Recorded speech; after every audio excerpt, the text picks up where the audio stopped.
महायुतीमध्ये कुरघोडीच्या राजकारणाची चर्चा आता राणेंच्या घरापर्यंत पोहोचली आहे। आता दोन राणे बंधूंमध्ये नवा कलगीतुरा रंगलेला आहे। काय आहे यामागचं कारण पाहूयात या स्पेशल रिपोर्टमध्ये। नितेशनं जपून बोलावं,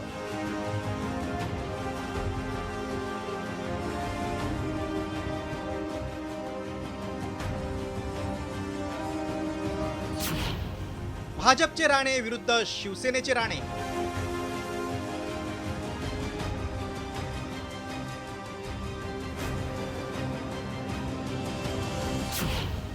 भावानं करून दिली युती धर्माची आठवण। म्हणून हे किती कोणी इकडे तिकडे नाचले, कोणी इकडे तिकडे अगर ताकद दाखवली, पण शेवटी सगळ्यांचा बाप म्हणून भारतीय जनता पक्षाचाच मुख्यमंत्री बसलाय हे प्रत्येकाने लक्षात ठेवा।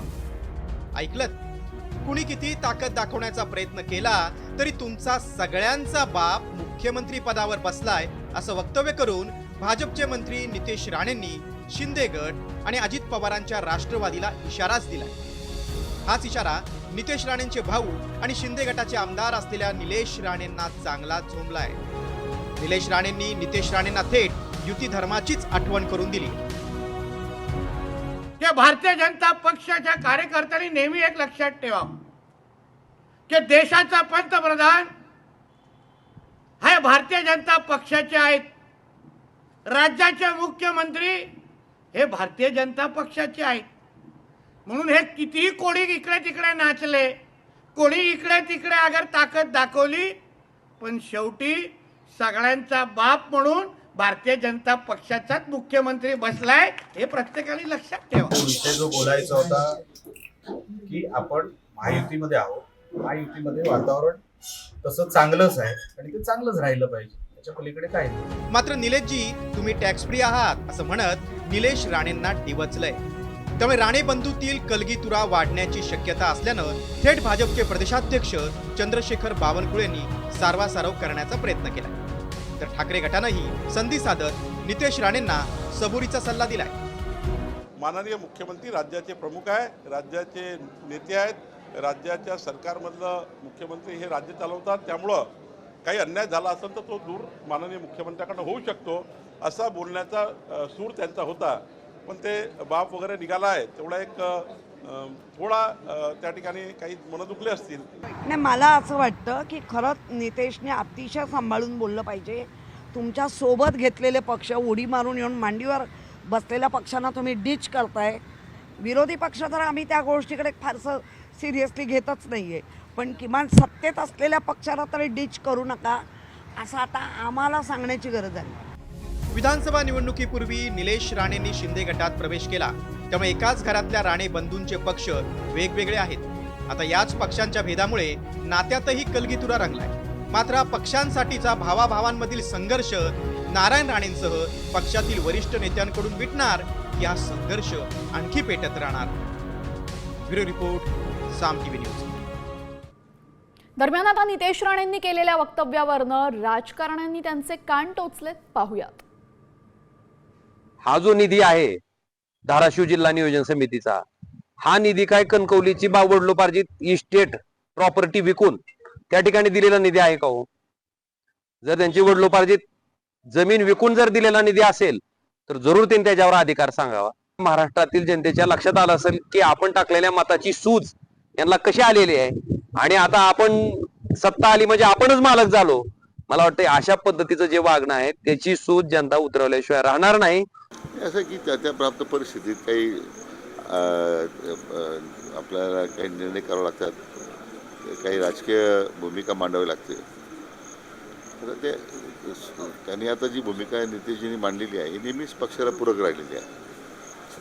आता नितेशजी मला वाटतं निलेशजी शिंदे सेनेमध्ये आहेत, तर शिंदे सेनेला नितेशजीचा धोरण मान्य नसेल, काय शेवटी असं ते घरातला विषय आहे, ते मला वाटतं ते एकमेकाला एक चर्चा करून तो विषय संपवतील। तर आता राणे परिवाराला आम्ही तुरुंगात टाकू असा इशाराच चंद्रकांत खैरे यांनी दिलाय।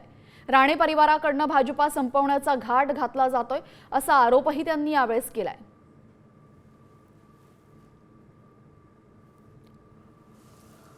दोन पोरं असतील याने पूर्णपणे भारतीय जनता पार्टी संपवण्याचा घाट त्यांचा सुरू झालेला आहे. कशामुळे माहिती आहे ना, शिस्त नाही त्यांना काही. भाजपमध्ये जरी गेले असं शिस्त नाही आहे. त्यांच्याकडे पाहणंच नको, कारण काही बोलतात ते इतक्या घाणेरड्या प्रकारे बोलताना की इतकं काही बोलायचं असतं का काही. हे जेलमध्ये जातील काही दिवसानंतर. हे जेल त्यांचे इतके प्रकरण आहे ते सगळं आम्हाला माहीत आहे आणि तेच जेलमध्ये जातील. आणि यानंतर बातमी आहे ठाकरे बंधूंच्या मनोमिलनासंदर्भातली. उद्धव ठाकरे आणि राज ठाकरे एकत्र येण्यावर आमदार आदित्य ठाकरेंनी महत्त्वाचं विधान केलंय. महाराष्ट्राच्या हितासाठी लढणाऱ्या पक्षांनी एकत्र यायला हवं असं आदित्य ठाकरेंनी म्हटलंय.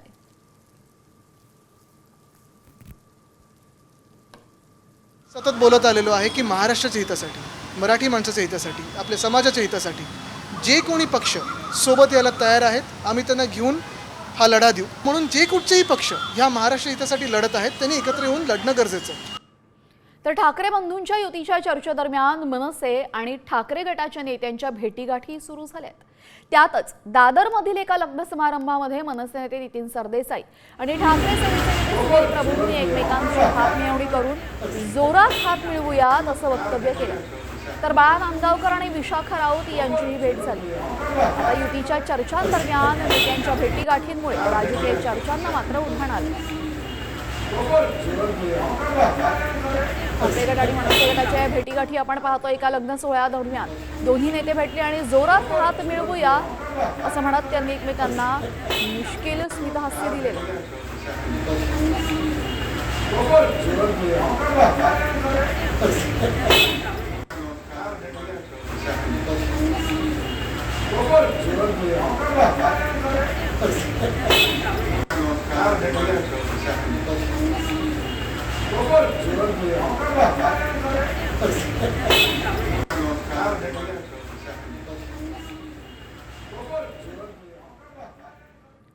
तर आता दोन्ही ठाकरे बंधूंच्या युतीसाठी नातेवाईकही सरसावल्याचं समोर आलंय. राज ठाकरे आणि उद्धव ठाकरेंनी एकत्र यावं. मराठी माणसाच्या पाठीशी दोघंही उभे राहू शकतात, त्यामुळे हीच ती वेळ आहे असं म्हणत ठाकरेंचे मामा चंद्रकांत वैद्य यांनी एकत्र येण्याची इच्छा व्यक्त केली. आणि एवढंच नाही तर दोघे एकत्र आल्यास मराठी माणसावरचा अन्याय दूर होईल असंही त्यांनी म्हटलंय.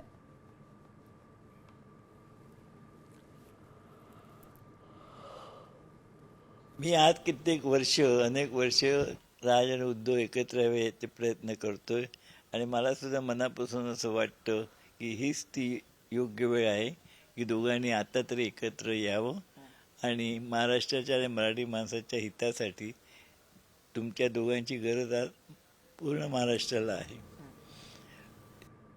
अखंड शिवसेनेसाठी राज ठाकरे, उद्धव ठाकरे आणि एकनाथ शिंदे यांनी एकत्र यावं असं मोठं विधान शिंदे गटाचे नेते गजानन कीर्तीकर यांनी केलेलं आहे.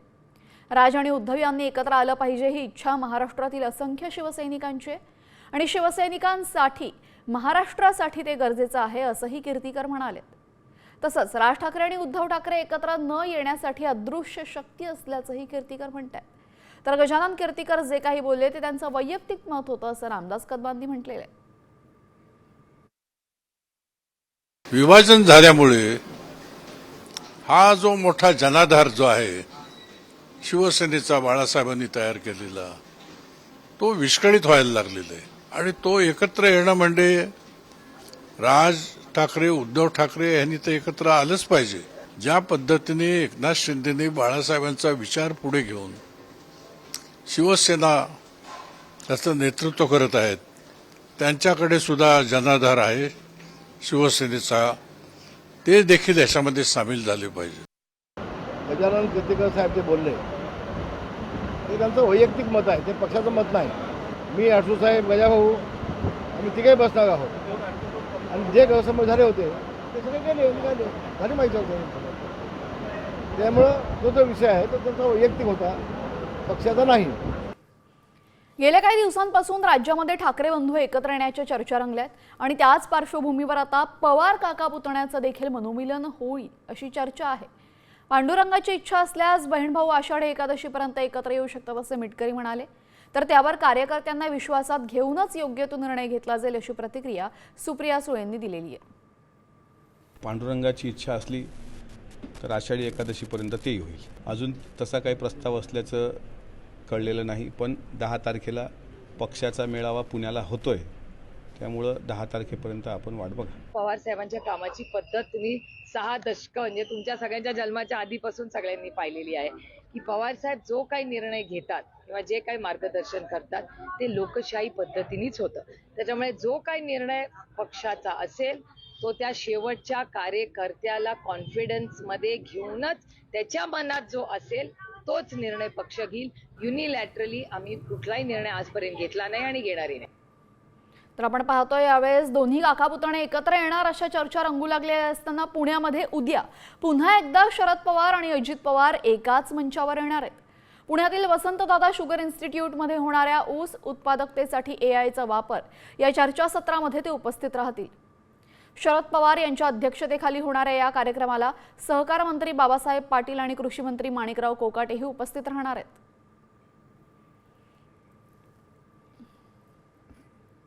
आणि आता पाहूयात एक स्पेशल रिपोर्ट.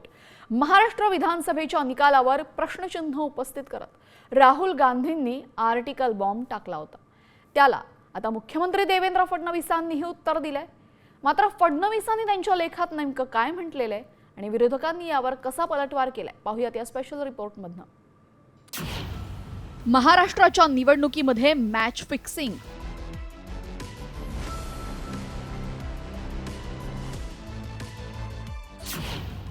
गांधींच्या लेखाला फडणवीसांचं उत्तर.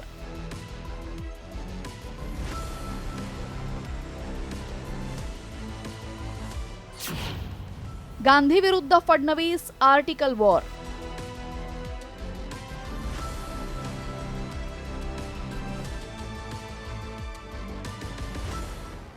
महाराष्ट्र विधानसभा निवडणूक निकालावरनं आता सुरू झालंय आर्टिकल वॉर.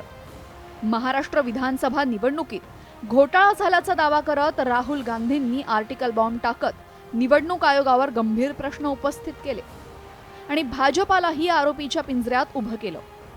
त्यावर आता मुख्यमंत्री देवेंद्र फडणवीसांनी सुद्धा एका लेखातूनच गांधींना प्रत्युत्तर दिलं. काँग्रेसच्या काळामध्ये निवडणूक आयुक्तांची सरकारकडूनच थेट निवड. 26 पैकी 25 निवडणूक आयुक्तांची काँग्रेस सरकारकडनं थेट निवड. प्रथमच आयुक्तांच्या नियुक्तीसाठी मोदींकडून विरोधी पक्षनेत्याची नेमणूक. शेवटच्या 7 तासांमध्ये 7.83% मतदान झालं. यात विशेष काय? मुख्यमंत्री देवेंद्र फडणवीस यांच्या प्रत्युत्तराच्या लेखावर विरोधी पक्षानं जोरदार टीका केली आहे. निवडणूक आयोगावर प्रश्न उपस्थित केल्याप्रकरणी फडणवीसांनी उत्तर देण्याचं कारण काय असा सवालही विरोधकांनी उपस्थित केलाय. भारतीय जनता पक्ष उघडा नागडा पडलेला आहे. देवेंद्र फडणवीसांनी लेख लिहावा, ग्रंथ लिहावा, नवी गीता लिहावी या विषयावर. तुम्ही कसे जिंकलेले आहात? तुम्ही एकनाथ शिंदे, अजित पवार महाराष्ट्रात हे अख्ख्या जगाला माहिती आहे. केंद्रातली जी शक्ती आहे ती तुमच्या सोबत आहे आणि तुम्हीच केलेली चोरी आहे. त्यामुळे तुम्ही या संदर्भामध्ये खुलासा करणं हे हास्यास्पद आहे. आणि राहुल गांधींच्या संदर्भात ते जे काही बोलले ते उलटा चोर कोतवाल को डाटे. रामशास्त्री प्रभुणेच्या बाण्यामध्ये त्यांनी असल्याचा आविर्भाव केला. मात्र हे रामशास्त्री प्रभुणे नाहीत तर एकंदर देवेंद्र फडणवीसांचा कारभार जो आहे हा घाशीराम कोतवालांसारखा आहे. राहुल गांधींच्या लेखाला फडणवीसांनी प्रत्युत्तर देण्यावरनं टीकेची झोड उठली. त्यामुळे आता फडणवीसांनी पुन्हा राहुल गांधींना आत्मचिंतन करण्याचा सल्ला दिलाय. लेखाचं उत्तर लेखाने दिलेलं आहे, फॅक्ट्स अँड फिगर्स सहित दिलेलं आहे. त्याच्यामुळे मला असं वाटतं की आता तरी राहुल गांधी अशा प्रकारचं बोलणं सोडतील. निवडणुकीमधील मॅच फिक्सिंगच्या आरोपाला निवडणूक आयोगानं न्यूज एजन्सीमार्फत उत्तर दिलंय. तर फडणवीसांनीही आर्टिकल वॉर छेडलेलं आहे. मात्र आता फडणवीसांच्या दाव्यांना पुन्हा राहुल गांधी काही उत्तर देणार की या आर्टिकल वॉरला पूर्णविराम देऊन याच मुद्द्यावर पावसाळी अधिवेशन गाजवणार याचीच उत्सुकता आहे. ब्युरो रिपोर्ट, साम टीव्ही न्यूज. तर या आर्टिकल वॉरचं पुढे काय होणार हे पाहणं महत्त्वाचं ठरेल. मात्र दुसऱ्या बाजूला ठाकरे सेनेचं मुखपत्र सामनामधून मोदींवर घणाघाती टीका करण्यात आली आहे. पंतप्रधान मोदी लष्करी गणवेशात राजकीय प्रचारात दंग राहिले. त्यांच्या भक्तांनी लष्करी गणवेशातले मोदींचे फोटो वापरून राजकारण सुरू केलेले आहे असा घणाघात राऊतांनी केला. त्यावर सामनात नक्की काय आहे असा सवाल मुख्यमंत्र्यांनी संजय राऊतांना विचारत पलटवार केलेला आहे. राजकीय कारणासाठी पंतप्रधानांचे गणवेशातले फोटो वापरले जाऊन बिहार वगैरे जिथे निवडणूक आहेत तिथे भारतीय जनता पक्षाचे लोक हे फोटो वापरतात. भारतीय जनता पक्षाचे राष्ट्रीय अध्यक्ष असतील किंवा त्या राज्याचे अध्यक्ष असतील त्यांच्यावर गुन्हे दाखल व्हायला पाहिजेत. सामना काय काय काय फार कुठं कोणाला सर्टिफिकेट देणारी संस्था आहे की काही त्यांनी खूप मोठं काही काम केलेलं आहे? काय हिंदू हृदय सम्राट शिवसेना प्रमुख बाळासाहेब ठाकरे होते तेव्हा सामना होता. आता काय? अमरावतीमध्ये बच्चू कडू यांच्या अन्नत्याग आंदोलनाला सुरुवात झालेली आहे. शेतकऱ्यांची संपूर्ण कर्जमाफी, दिव्यांगांना 6,000 रुपये मानधन यासह विविध घटकांच्या मागण्यांसाठी बच्चू कडू यांनी आंदोलन सुरू केलंय. आमच्या मागण्या मान्य करा, अन्यथा माझ्या अंत्ययात्रेसाठी तयार रहा, असा इशारा बच्चू कडू यांनी दिलेला आहे. शेतकऱ्याची कर्जमाफी आहे, दिव्यांगांचा 6,000चं मानधन असेल, मच्छीमार आणि मेंढपाळ आणि दूध व्यवसायासाठी एक स्वतंत्र धोरण असलं, कारण धोरण असलं पाहिजे. कलेक्टरचा पगार वेळेवर निघतं, मंत्र्याचा पगार वेळेवर निघतं, पण दिव्यांगाचा पगार 6-6 महिने का लेट लागतो. तेच विधवा महिलांचं सुद्धा तसंच आहे. आणि या सगळ्या मागणीसाठी आम्ही आज अन्नत्याग आंदोलन करतो आहे. बेमुदत आंदोलन आहे. एकतर मागण्या जर मंजूर केल्या नाही तर आमची अंत्ययात्रा काढण्याची सोय सरकारनं करावी. राज्यातील कारागृह भ्रष्टाचाराचे अड्डे बनल्याचा गंभीर आरोप माजी खासदार राजू शेट्टींनी केलेला आहे. तत्कालीन वरिष्ठ अधिकारी अमिताभ गुप्ता आणि जालिंदर सुपेकर यांनी 500 कोटींचा घोटाळा केल्याचा आरोप केलाय. त्यामुळे एकच खळबळ उडालेली आहे. पाहुयात याच संदर्भातला स्पेशल रिपोर्ट. राज्यातील कारागृह की भ्रष्टाचाराचे अड्डे?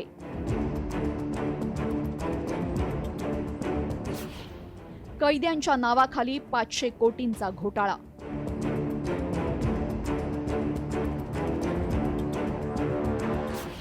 राजू शेट्टींच्या आरोपांनी खळबळ. पुण्यातील वैष्णवी हगवणे प्रकरणामुळे चर्चेत आलेले पोलीस अधिकारी जालिंदर सुपेकर पुन्हा एकदा नव्या वादात अडकलेत. पुण्यातल्या कारागृहामध्ये कैद्यांच्या दिवाळी फराळामध्ये भ्रष्टाचाराच्या आरोपानंतर आता राजू शेट्टींनी पुन्हा सुपेकरांवर आरोप केले. यावेळेस राज्याच्या कारागृह विभागात रेशन, कॅन्टीन तसेच इतर उपकरणं खरेदीमध्ये 500 कोटींचा घोटाळा झाल्याचा आरोप राजू शेट्टींनी केला. कैद्यांच्या नावाखाली राज्यातील कारागृहात 500 कोटींचा घोटाळा. तत्कालीन डीजीपी अमिताभ गुप्ता आणि आयजी जालिंदर सुपेकर यांचा घोटाळ्यामध्ये सहभाग, शेट्टींचा आरोप. 2022 ते 2025 या वर्षात राज्यातील कारागृहात घोटाळा. कारागृहात रेशन, कॅन्टीन आणि इतर उपकरणे खरेदीमध्ये घोटाळा. दरम्यान कारागृहातील कैद्यांना एक वेळचा चहा आणि 2 वेळचं जेवण वगळता बेकरी पदार्थ, फळे, भाजीपाला यासह दैनंदिन वापरासाठी लागणाऱ्या तब्बल 627 प्रकारच्या साहित्याच्या खरेदीचे दर जालिंदर सुपेकर यांनी निश्चित केले असल्याचं सुद्धा राजू शेट्टींनी सांगितलंय. हे दर बाजार दरापेक्षा जास्त होते असा आरोपही राजू शेट्टींनी केलाय. द्राक्ष 215 रुपये किलो, टोमॅटो 75 रुपये किलो, कांदा 88 रुपये किलो, बटाटा 87 रुपये किलो, गूळ 90 रुपये किलो, साखर 53 रुपये किलो, चिकन 300 रुपये किलो, केळी 70 रुपये डझन. महाराष्ट्रामध्ये हा जो तुरुंग घोटाळा झालेला आहे त्यामध्ये अमिताभ गुप्ता किंवा जालिंदर सुपेकर एवढेच नाही आहे. त्यांना मदत करणारे, या तुरुंग विभागामध्ये काम करणारे अनेक कर्मचारी आहेत, अधिकारी आहेत, ज्यांच्या सहाय्यानं बदल्यांचा बाजार झाला. जळगावच्या कुठल्या नेत्यांनी त्यांना पाठीशी घातलं, कसं या प्रकरणावर पडदा पाडला, हे सुद्धा आता महाराष्ट्राच्या जनतेला कळालं पाहिजे असं माझं स्पष्ट मत. कैद्याच्या पालनपोषणासाठी राज्य सरकार वर्षाकाठी शेकडो कोटी रुपये खर्च करत असते. त्यामुळे राजू शेट्टींच्या आरोपानुसार कैद्याच्या नावाखाली भ्रष्टाचार होत असेल तर ही नक्कीच गंभीर बाब आहे. आता राजू शेट्टींच्या आरोपात किती तथ्य आहे? शेट्टींच्या आरोपांनंतर सुपेकर आणि गुप्ता यांची सखोल चौकशी होणार का, हे पाहणं महत्त्वाचं ठरेल. ब्युरो रिपोर्ट, साम टीव्ही न्यूज. तर एका बाजूला आपण पाहतोय सुपेकरांवर हे आरोप आहेत, तर दुसऱ्या बाजूला बनावट कागदपत्र देऊन शस्त्र परवाना मिळवल्याप्रकरणी शशांक हगवणे आणि सुशील हगवणेच्या अडचणींमध्ये वाढ झाली आहे. आता पुणे पोलीस सोमवारी हगवणे बंधूंचा ताबा घेणार आहेत. शस्त्र परवाना प्रकरणी शशांकवर वारजे पोलीस ठाण्यामध्ये तर सुशीलवर कोथरूड पोलीस ठाण्यामध्ये गुन्हा दाखल झालेला आहे. दरम्यान पोलीस सोमवारी दोघांचाही ताबा घेणार असून मंगळवारी त्यांना पुणे सत्र न्यायालयामध्ये हजर केलं जाणार आहे. आणि आता बीडमधून मोठी बातमी समोर येते. सरपंच संतोष देशमुख हत्या प्रकरणातील आरोपी वाल्मिक कराडच्या अडचणींमध्ये वाढ होण्याची शक्यता आहे. त्याच्या दोषमुक्तीच्या अर्जाला आवादा एनर्जी कंपनीच्या अधिकाऱ्यांनी विरोध केलाय. या संदर्भात शिवाजी थोपटे आणि सुनील शिंदे यांनी बीडच्या विशेष न्यायालयामध्ये शपथपत्र दाखल केलंय. तर आवादाकडे मागितलेल्या खंडणीतूनच संतोष देशमुखांची हत्या झाल्याचं त्यांनी म्हटलेलं आहे. दरम्यान ग्राफिक्सच्या माध्यमातून पाहूयात शिवाजी थोपटे आणि सुनील शिंदेच्या शपथपत्रात नक्की काय आहे.